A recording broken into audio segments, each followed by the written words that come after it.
The only thing we're responsible for as leaders and as human beings is how we respond to that crisis.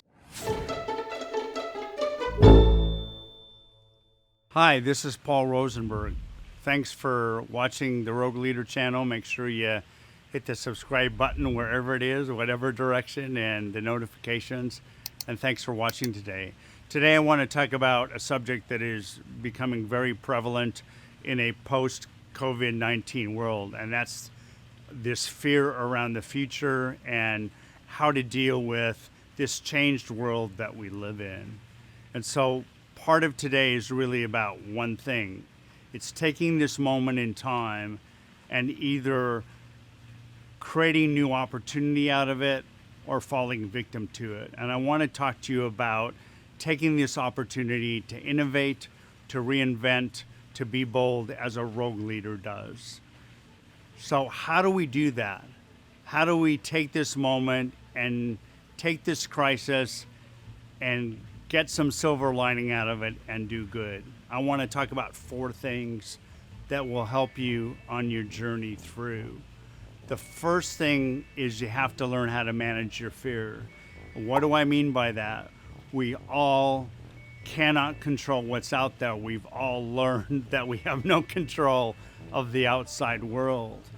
The only thing we're responsible for as leaders and as human beings is how we respond to that crisis.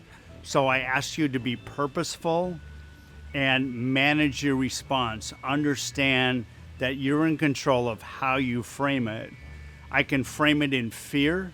I can frame it positively. I can take every failure and every crisis and learn from it and move forward. So if you go through this new age, this new world that we live in, and you haven't learned how to adapt to it, you'll be left behind and you missed a golden opportunity. The second thing I want to talk about is innovation. Now's the time to be bold. Now's not the time to acquiesce. This is the time to innovate, to create, to invent new ways to do things. Not just surviving day to day, which has challenged all of us, including me, but really looking to the future and where you want to be. I know a lot of you are out of work. I know there's a lot of turmoil going on, but that still doesn't mean you back away from where you want to be and how to get there. So again, innovate. The third thing, which is critical, is you have to understand your value. Take this time to take a deep breath and understand what you bring. What I see a lot of people doing is they're talking about who they are, and who they are doesn't matter right now. It's the value that you bring. They're throwing titles around, particularly if you've been laid off or furloughed all over the world. You cannot wrap your identity in the role that you had. You have to focus on the value that you bring as a person. Let me tell you how I communicate and message my value. Instead of saying I'm a coach, I say I deliver and accelerate performance, because that's the result of my coaching. Instead of saying I'm a trainer, I say I deliver dynamic, memorable keynotes and training. Instead of saying I'm a consultant, I say I help move the organization towards profitability and performance.